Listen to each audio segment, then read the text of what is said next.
Intermittent fasting அப்படின்னா குறிப்பிட்ட நேரத்துல சாப்பிட்டுட்டு குறிப்பிட்ட நேரம் நம்ம எதுவுமே சாப்பிடாம இருக்கிறது தான் intermittent fasting. நீங்க இன்டேக் வந்துட்டு ஓரளவுக்கு கம்மி பண்ணிட்டீங்க அப்படின்னா ஆட்டோமேட்டிக்காக வெயிட் மேனேஜ்மெண்ட்டாக இருந்தாலும் சரி, உங்களோட டயபெட்டிஸ் வந்துட்டு கண்ட்ரோலாக இருக்கிறதா இருந்தாலும் சரி, அதே மாதிரி கொலஸ்ட்ரால் லெவல்ஸுமே மேனேஜ் பண்ணுற அளவுக்கு வந்துட்டு உங்களுக்கு இந்த intermittent fasting ரொம்பவே ஹெல்ப்ஃபுல்லாக இருக்கும்.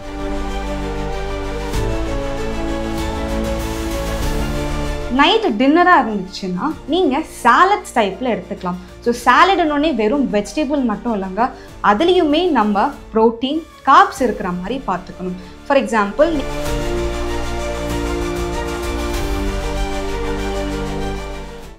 வணக்கம், நான் உங்கள் டயட்டீஷியன் ஸ்ருதி, பீவல் ஹாஸ்பிட்டல்ஸ், சேலையூர்.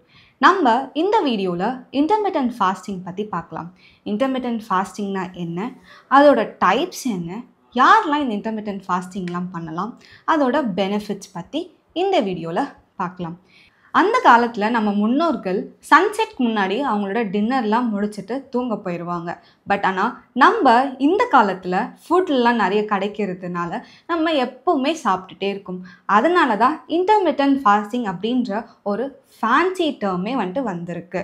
இன்டர்மிட்டன்ட் ஃபாஸ்டிங் அப்படின்னா குறிப்பிட்ட நேரத்தில் சாப்பிட்டுட்டு குறிப்பிட்ட நேரம் நம்ம எதுவுமே சாப்பிடாம இருக்கிறது தான் இன்டர்மிட்டன்ட் ஃபாஸ்டிங். அதில் நிறைய டைப்ஸ் வந்துட்டு இருக்குது. ஃபஸ்ட்டு டைப் என்னன்னு பார்த்தீங்க அப்படின்னா 12:12.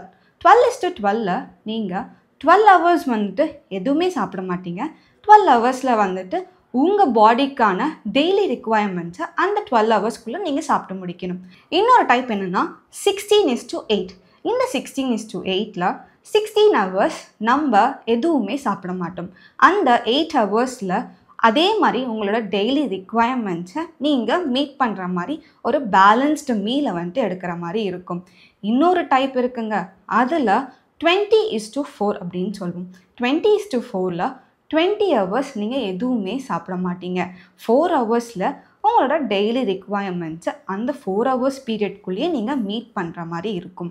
இப்போது ரீசன்ட் ட்ரெண்ட்ஸில் எல்லோரும் ஃபாலோ பண்ணுறது ஓமேட் அப்படின்னு சொல்லப்பட்டது. ஓமேட்னா 1 மீல் அ டே. அப்படி பார்த்தீங்க அப்படின்னா நீங்கள் 23 ஹவர்ஸ் எதுவுமே சாப்பிட மாட்டீங்க.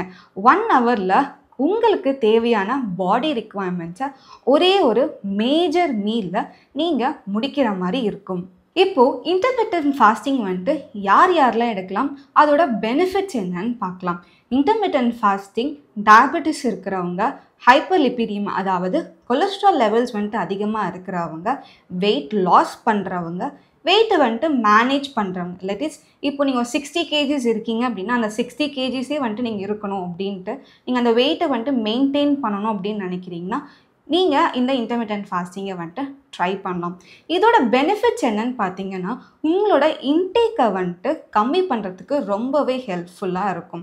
ஸோ தட் நீங்கள் இன்டேக் வந்துட்டு ஓரளவுக்கு கம்மி பண்ணிட்டீங்க அப்படின்னா ஆட்டோமேட்டிக்காக வெயிட் மேனேஜ்மெண்ட்டாக இருந்தாலும் சரி, உங்களோட டயபெட்டிஸ் வந்துட்டு கண்ட்ரோலாக இருக்கிறதா இருந்தாலும் சரி, அதே மாதிரி கொலஸ்ட்ரால் லெவல்ஸுமே மேனேஜ் பண்ணுற அளவுக்கு வந்துட்டு உங்களுக்கு இந்த இன்டர்மிட்டன்ட் ஃபாஸ்டிங் ரொம்பவே ஹெல்ப்ஃபுல்லாக இருக்கும். இந்த இன்டர்மிட்டன்ட் ஃபாஸ்டிங் யார் ட்ரை பண்ணக்கூடாதுன்னு பார்த்தீங்கன்னா ப்ரெக்னென்ட் லேடிஸ் வந்துட்டு ட்ரை பண்ணாமல் இருக்கிறது ரொம்ப நல்லது. அது மட்டும் இல்லைங்க, ரொம்ப லோ பிபி இருக்கிறவங்க, அனிமிக்காக இருக்கிறவங்க ட்ரை பண்ண வேண்டாம். ஒருவேளை நீங்கள் ட்ரை பண்ணணும் அப்படின்னு நினச்சிங்கன்னா ஒரு டயட்டீஷியன் ஒப்பீனியனை கேட்டு நீங்கள் ஸ்டார்ட் பண்ணுறது கொஞ்சம் பெட்டராக இருக்கும். இன்டர்மிட்டன்ட் ஃபாஸ்டிங் நம்ம ஸ்டார்ட் பண்ணுறோம். அந்த ஈட்டிங் பீரியடில் நம்ம எந்த மாதிரி ஃபுட்ஸ்லாம் எடுக்கணும், எவ்வளோ ஹவர்ஸ்க்கு வந்துட்டு நம்ம எடுக்கணும் அப்படின்ட்டும் நம்ம பார்க்கலாம். ஃபார் எக்ஸாம்பிள், நீங்கள் 16:8 இன்டர்மிட்டன்ட் ஃபாஸ்டிங்கை ஃபாலோ பண்ணுறீங்க அப்படின்னா அந்த 8 ஹவர்ஸ் ஈட்டிங் பீரியடில் என்ன மாதிரி ஃபுட்ஸ் எடுக்கலான்ட்டும் நம்ம பார்க்கலாம். ஸோ அந்த 8 ஹவர்ஸ் ஈட்டிங் பீரியடில் நீங்கள் ஒரு 3 மேஜர் மீல்ஸாகவும் எடுத்துக்கலாம், அல்லது நீங்கள் ஒரு 2 மேஜர் மீல்ஸாகவும் ஒரு ஸ்நாக் மாதிரியும் நீங்கள் எடுத்துக்கலாம். ஸோ என்ன மாதிரிலாம் எடுத்துக்கலாம் அப்படின்னா, ஃபார் எக்ஸாம்பிள் நீங்கள் 3 மேஜர் மீல்ஸ் எடுக்கிறீங்க அப்படின்னா ஒரு பிரேக்ஃபாஸ்ட்டில் நீங்கள் எக் எடுத்துக்கலாம். எக்கு கூட ஒரு இட்லி, சாம்பார் ப்ளஸ் வந்துட்டு ஏதாச்சும் ஒரு ஃப்ரூட்ஸ் இருக்கிற மாதிரி பார்த்துக்கோங்க. லஞ்சில் நீங்கள் எதர் சப்பாத்தியும் எடுத்துக்கலாம் அல்லது ரைஸும் எடுத்துக்கலாம். ரைஸ் கூட ஏதாச்சும் ஒரு protein source, it could be சிக்கனாக இருக்கலாம், இல்லைனா சாம்பாராக இருக்கலாம், இல்லைனா ஒரு மட்டன் கிரேவியாக இருக்கலாம், ஃபிஷ்ஷாக இருக்கலாம். அந்த மாதிரி வச்சுக்கிட்டு ஒரு குக்கும்பர் சாலட் அந்த மாதிரி வந்துட்டு நீங்கள் எடுத்துக்கலாம். நைட்டு டின்னராக இருந்துச்சுன்னா நீங்கள் சாலட்ஸ் டைப்பில் எடுத்துக்கலாம். ஸோ சாலடுன்னொன்னே வெறும் வெஜிடபிள் மட்டும் இல்லைங்க, அதுலேயுமே நம்ம ப்ரோட்டீன் கார்ப்ஸ் இருக்கிற மாதிரி பார்த்துக்கணும். ஃபார் எக்ஸாம்பிள் நீங்கள் ஒரு வெஜிடபிள் சாலட்லேயே கொஞ்சம் அமௌண்ட் ஆஃப் சுண்டலோ இல்லைனா வந்துட்டு ஸ்க்ராம்பிள்ட் எக்ஸ் ஆட் பண்ணிக்கிட்டு அதை கூட வந்துட்டு அவல், தட் இஸ் ரைஸ் ஃப்ளேக்ஸை ஊற வச்சு அதை ஆட் பண்ணிங்கன்னா அதுவுமே ஒரு நல்ல மீலாக உங்களுக்கு ரொம்பவே ஹெல்ப் பண்ணும். இதுவே நீங்கள் 2 மேஜர் மீல்ஸும் ஒரு ஸ்நாக் மாதிரி எடுத்துக்கிட்டீங்க அப்படின்னா நீங்கள் பிரேக்ஃபாஸ்ட்க்கு இட்லியோ தோசையோ அந்த மாதிரி எடுத்துக்கிட்டு அதை கூட வந்துட்டு ஒரு 2 எக் வந்துட்டு நீங்கள் சாப்பிட்லாம். ப்ளஸ் வந்துட்டு ஒரு வெஜிடபிள் சாலட் இருக்கிற மாதிரி பார்த்துக்கோங்க.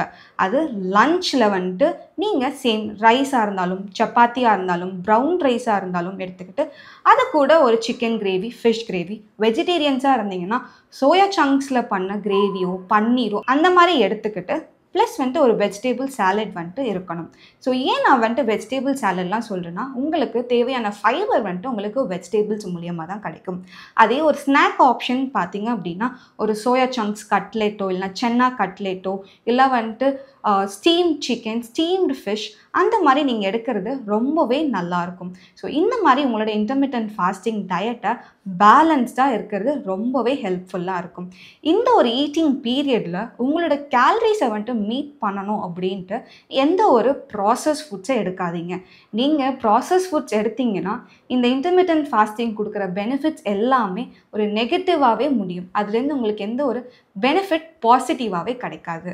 நீங்கள் ஒரு வேளை டயட் ஏதாச்சும் ஸ்டார்ட் பண்ணணும், இன்டர்மிட்டன்ட் ஃபாஸ்டிங்லாம் பண்ணணும் அப்படின்னா ஒரு டயட்டிஷியனை போய் கன்சல்ட் பண்ணிவிட்டு அவங்களோட ஒப்பீனியனோட நீங்கள் ஸ்டார்ட் பண்ணுறது உங்களுக்கு ரொம்பவே பெனிஃபிஷியலாக இருக்கும்.